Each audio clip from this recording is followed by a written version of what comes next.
টেবিলে বসে সকালের নাস্তা করছিল আদ্রিয়ান আর মেঘ। মেঘ মনোযোগ সহকারে খাবার প্লেট থেকে খাবার খাচ্ছিল।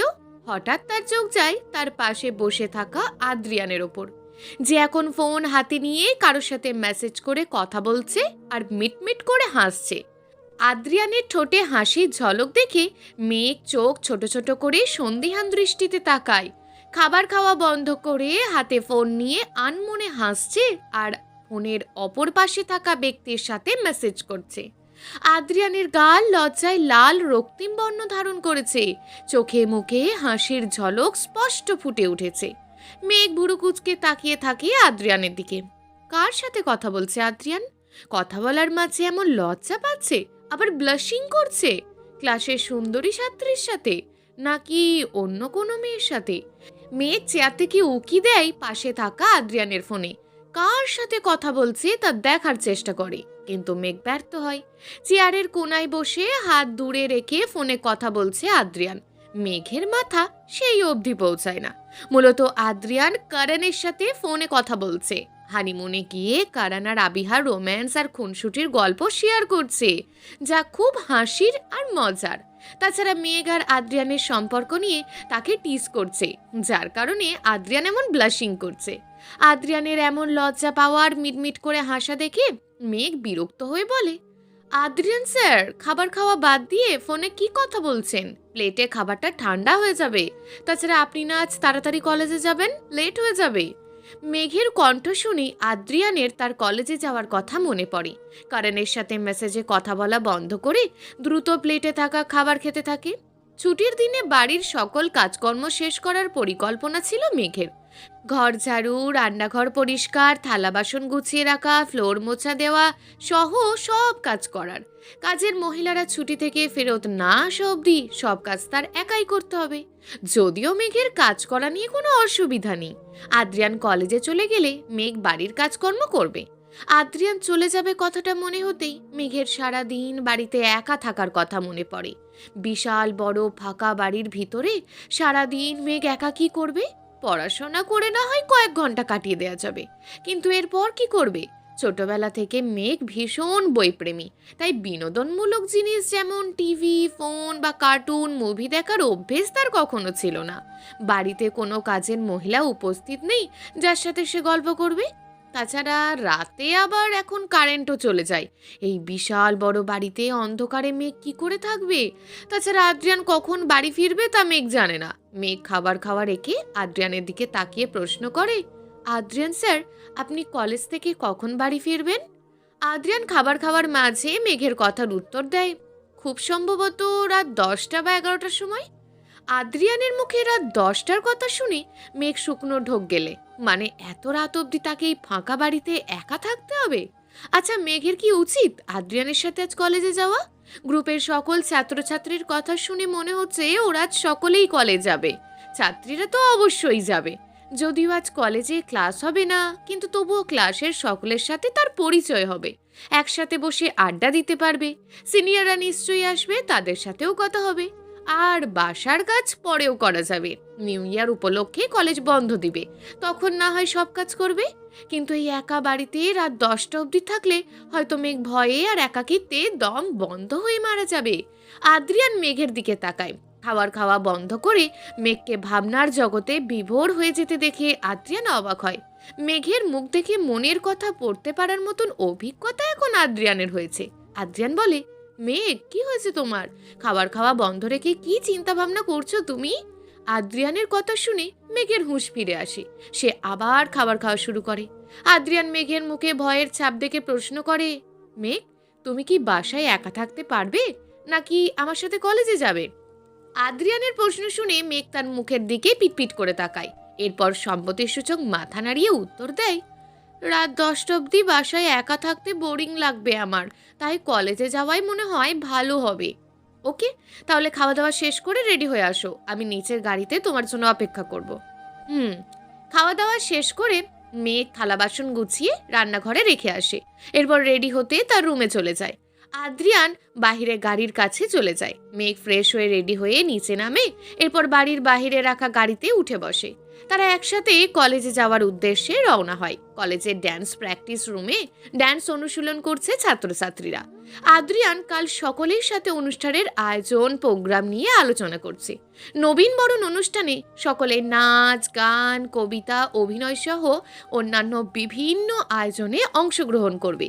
সময় খুব কম, তাই দ্রুত অনুশীলন করতে হবে।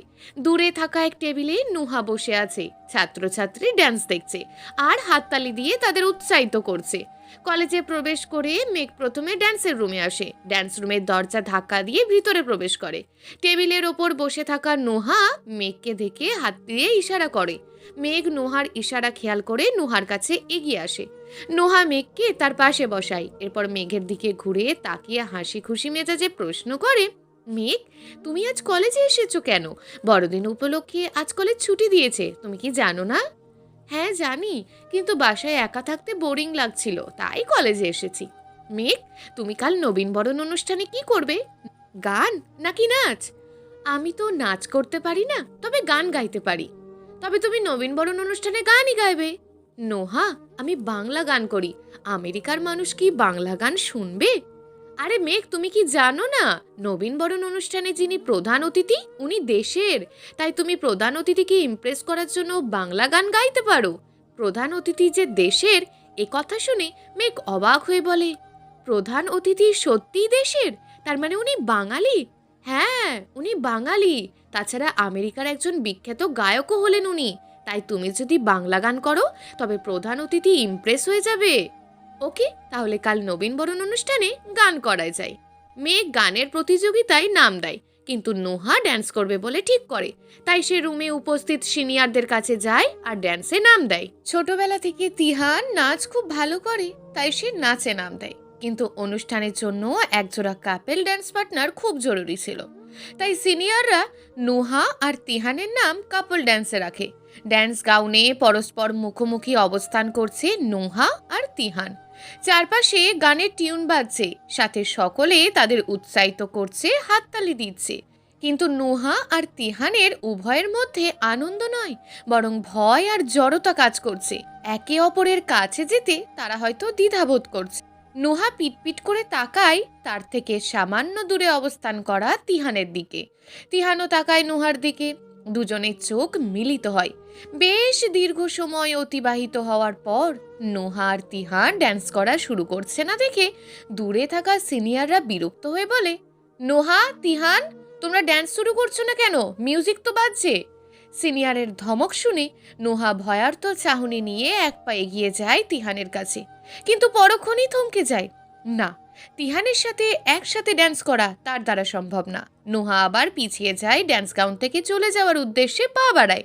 হঠাৎ তড়িৎ বেগে তিহান ছুটে আসে নোহার কাছে, পিছন থেকে ওর হাত শক্ত করে টান দিয়ে ঘোরায়। এরপর দুজনের মধ্যে দূরত্ব কমায়। পুনরায় নোহার হাত ধরে টান দেয়। নোহাকে এক ধাক্কায় তিহানের কাছে নিয়ে আসে। হঠাৎ আকস্মিক টানে নোহা টাল সামলাতে না পেরে তিহানের বুকের ওপর ধপ করে পড়ে যায়। চারপাশে মিউজিক আর সকলের হাততালিতে পরিবেশটা বেশ মুখরিত হয়ে উঠেছে। নোহার কপাল যখন শার্টের ওপর তিহানের বুক স্পর্শ করে, হঠাৎ করে তিহানের শরীর কেঁপে ওঠে। তার সমস্ত শরীর মন জুড়ে অজানা শীতল আবহাওয়া বয়ে যায়। তিহান শান্ত হয়ে ঠায় দাঁড়িয়ে থাকে, তার হার্টবিট বেড়ে দ্বিগুণ হয়ে যায়। নোহা তিহানের বুকের কাঁপন শুনতে পায়। তার মুখ লজ্জায় রাঙা হয়ে যায়। কপাল উঁচু করে নোহা বুক থেকে মাথা তুলে তাকায় পিট করে তিহানের দিকে। তিহান তার মাথা নিচু করে আর চোখে তাকায় নোহার মুখের আদলে। উভয়ের চোখ মিলিত হয়। তাদের মধ্যে থাকা জড়তা আর ভয় দূর হয়। লজ্জায় আড়ষ্ট হয়ে যায় দুজনে। দূরে থাকা সিনিয়ররা পুনরায় তাদের তাড়া দিয়ে বলে, তোমরা দুজন কি করছো? রোমান্টিক ড্যান্স করতে হবে তোমাদের। তিহান, তুমি নোহার কোমরে হাত দাও, দ্রুত ড্যান্স শুরু করো। কোমরে হাত দেওয়ার কথা শুনে নোহা বিস্মিত হয়ে ভুরু কুঁচকে তাকায়, চোখ দিয়ে ইশারে দিয়ে না করলো তিহানকে। কিন্তু তিহান শুনল না। সে এখন ঘোরের মধ্যে চলে গেছে। তিহান তার হাত ধীরে ধীরে এগিয়ে নিয়ে যায় নোহার কোমরে। এরপর জামার ওপর দিয়ে সেখানে স্পর্শ করলো। এরপর কোমরে চাপ করায়। সাথে সাথে নোহার সমস্ত শরীর কেঁপে উঠল। তিহানের নেশাক্ত চোখ আর মায়াময় চাহনি নোহার অদ্ভুত লাগলো। পূর্বের ন্যায় এই তিহানের চোখে সে ঘৃণা, রাগ, ঝগড়া দেখতে পারল না, বরং এক অদৃশ্য মায়াজাল দেখল, যে চোখের মোহে নুহা হারিয়ে গেল। তার চিরশত্রুর নিকটে যাওয়ার আগ্রহ প্রকাশ পেল তার মনে। নুহার কোমরে থাকা হাত ধীরে ধীরে ওপরে উঠালো তিহান। এরপর নুহার বাহুদয় স্পর্শ করে তার মুষ্টিবদ্ধ হাত তার আঙুলের ভাঁজে নিয়ে শক্ত করে চেপে ধরে। এরপর উঁচু করে দুজনের হাত ওপরে তুলে ধরে তিহান। নুহার লজ্জায় রাঙা রক্তিম মুখের দিকে তাকিয়ে শান্ত স্বরে বলে, চলুন নাচ শুরু করি। শান্ত গলায় বলা তিহানের কথা নুহা শুনল কিনা তা বোঝা গেল না, শুধু মাথা নাড়িয়ে হ্যাঁ বোধক সম্মতি দেয় সে। নুহার অনুমতি পেয়ে তিহান মৃদু হাসল। এরপর সে মুষ্টিবদ্ধ করা তাদের হাত ঘুরিয়ে নুহাকে তার আরেকটু কাছে নিয়ে আসে। দুজনের ঠোঁট ছুঁয়ে যাওয়ার মতন ঘনিষ্ঠতা ছিল তাদের মধ্যে। নুহার কম্পিত ঠোঁট জোড়া নজরে পড়ল তিহানের। তার শরীর বেয়ে উষ্ণ ঘাম গড়িয়ে পড়ল। এই তীব্র শীতে তার গরম করছে। এরপর তিহান আর নোহা দুই বিপরীত পাশে পা বাড়ায়, একে অপরের সাথে তাল মেলালো। তিহান নোহার হাত ধরে ঘোরালো, নোহা তিহানের চারপাশে ঘুরল। নোহার পরিহিত গাউন পাখির ডানার মতন মেলে উঠল। নোহা এবার তিহানের হাত ছেড়ে দিয়ে তার হাত দিয়ে তিহানের বুক স্পর্শ করল। ধীরে ধীরে তিহানের বুকে হাত দিয়ে সমুদ্রের ঢেউয়ের মতন প্রশস্ত বুকে হাত ছুঁয়ে দেয়। এরপর তিহানের পিছনে গিয়ে তার চারপাশে ঘুরতে থাকলো।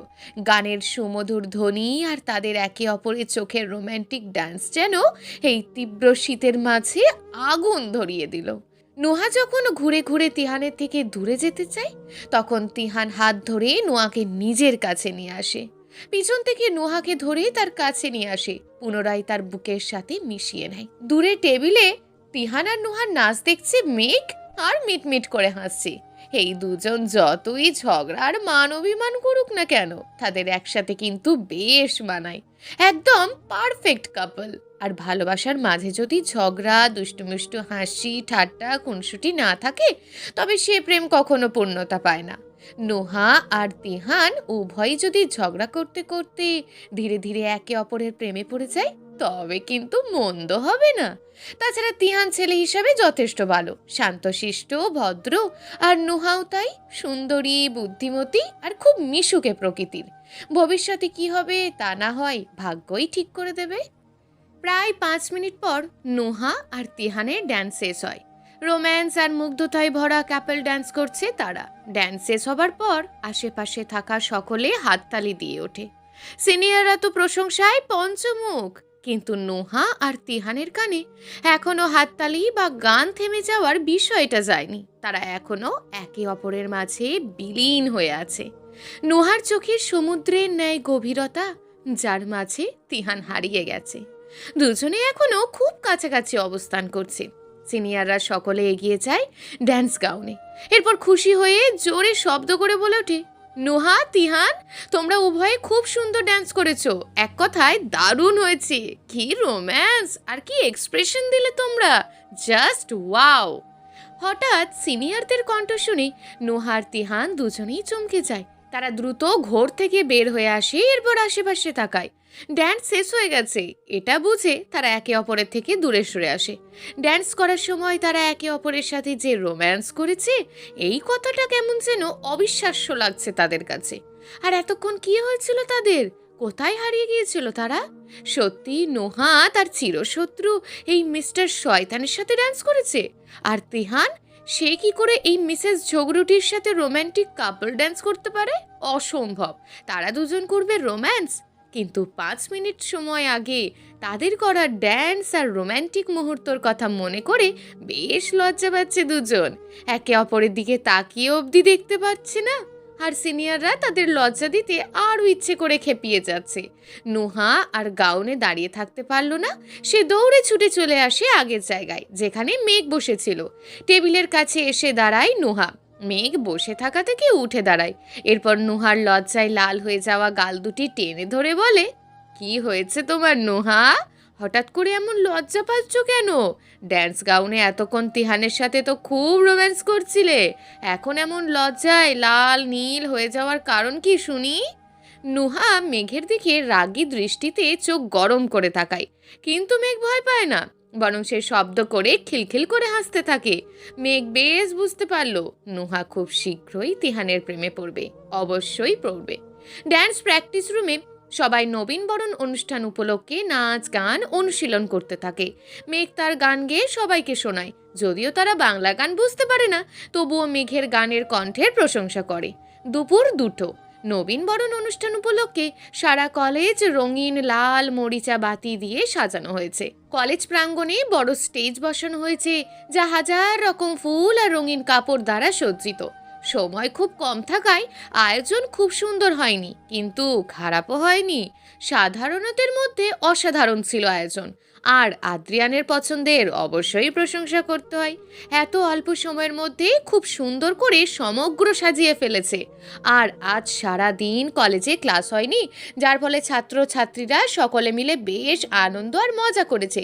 একসাথে আড্ডা দেওয়া, অনুষ্ঠানের জন্য কলেজ সাজানো, আদ্রিয়ানকে বিভিন্ন কাজে সাহায্য করেছে তারা। মেঘের আজ সারাদিন খুব ভালো কেটেছে। সিনিয়র সহ অন্য সব ছাত্রছাত্রীর সাথে পরিচয় হয়েছে তার। কলেজের নিয়মিত ক্লাস আর পড়াশোনার মাঝে একটু সকলে মিলে আনন্দ ঘন মুহূর্ত কাটিয়েছে। বাসায় একা থাকলে হয়তো বোরিং ফিল করত, তাই কলেজে চলে আসার সিদ্ধান্ত নিয়ে ঠিকই করেছে। দুপুর 2টো বাজে। প্রত্যেকের বেশ ক্ষুধা লাগছে। আজ ক্যান্টিন বন্ধ থাকবে, তাই কলেজ কমিটির পক্ষ থেকে সকলের খাওয়া দাওয়ার ব্যবস্থা করা হয়েছে। স্টেজের বাহিরে চেয়ারে রাখা সেখানে বসে সবাই খাবার খাচ্ছে। মেঘ তার খাবার হাতে নিয়ে দাঁড়িয়েছিল। সাদা কাগজে মোড়ানো পলিথিনের ভিতরে হালকা নাস্তা। আশেপাশে তাকিয়ে আদ্রিয়ানকে খুঁজছিল। সারাদিন ধরে একবারও আদ্রিয়ানের সাথে তার কথা হয়নি। দূর থেকে একবার দেখছিল, কিন্তু কথা হয়নি। তাছাড়া এত ছাত্রছাত্রীর ভিড়ে কথা বলা যেত না, আর আদ্রিয়ান কাজ নিয়ে খুব ব্যস্ত ছিল। সকালে ঘুম থেকে উঠে আদ্রিয়ান শুধু ডিম আর পাউরুটি খেয়েছিল, আর সারা দিন কিচ্ছু খায়নি। দুপুর হয়ে গেছে, এখনো খাবার খেয়েছে কিনা তা মেঘ জানে না। আশেপাশে কোথাও দেখা অবধি যাচ্ছে না। কোথায় উনি? মেঘ কেবিনের ভিতর ঢুকলো। আদ্রিয়ান এখনো নিচু হয়ে কাগজ দেখছে, একবারও মেঘের দিকে তাকায় না। মেঘ তার হাতে রাখা কাগজ আদ্রিয়ানের মুখের ওপর ধরে বলে, এই যে সিনিয়র আপু আপনাকে এই লিস্ট দিতে বলেছে। আদ্রিয়ান শান্ত গলায় বলে, টেবিলে রাখো। মেঘ জানে এখন যদি সেখান থেকে চলে যায় তবে আদ্রিয়ান এই খাবার খাবে না, আবার কাজে বিজি হয়ে যাবে। তাই মেঘ বাধ্য হয়ে এগিয়ে যায় আদ্রিয়ানের পাশে বসে। এরপর টেবিলে থাকা বাক্স থেকে খাবার বের করে আদ্রিয়ানের মুখের সামনে ধরে। আদ্রিয়ান এতক্ষণ যা চাইছিল তাই হয়েছে। সে ওপাশ ফিরেই মেঘের হাতের খাবার খেয়ে নেয়। খাওয়া দাওয়া শেষ করে মেঘ রুমাল দিয়ে আদ্রিয়ানের ঠোঁট পরিষ্কার করে দেওয়ার উদ্দেশ্যে তার কাছে যায়, কিন্তু আদ্রিয়ান নিচু হয়ে কাগজ দেখছিল দেখে মেঘ বিরক্ত আর রাগ করে। আদ্রিয়ানের শার্টের কলার ধরে নিজের কাছে নিয়ে আসে, এরপর রুমাল দিয়ে তার মুখ মুছিয়ে দেয়। আদ্রিয়ানের ঠোঁটে লেগে থাকা খাবারের অংশ মেঘ তার আঙুল দিয়ে পরিষ্কার করে। তখন আদ্রিয়ান তার দিকে তাকায়, একটু মুচকি হাসি। মেঘ দ্রুত তার হাত সরিয়ে নেয়, এরপর বলে, আমি আসছি, আপনি থাকুন। মেঘ কথাটা বলে কেবিন থেকে বের হয়ে যায়। আদ্রিয়ান মেঘের যাওয়ার দিকে তাকিয়ে শব্দ করে হাসে। এরপর তার ঠোঁটে লেগে থাকা মেঘের হাতের ছোঁয়ার উপর আঙুল রাখে, ঠোঁট কামড়ে ধরে লজ্জা মিশ্রিত হাসি দেয়। বিকেল 5টা। মেঘ স্টেজের সামনে রাখা চেয়ারে বসেছিল। সকল ছাত্রছাত্রী এখন বাহিরের র্যাকেট খেলছে। এই দিকটা এখন ফাঁকা, কেউ নেই। মেঘের এই নীরব আর শান্ত পরিবেশ বেশ ভালো লাগছিল।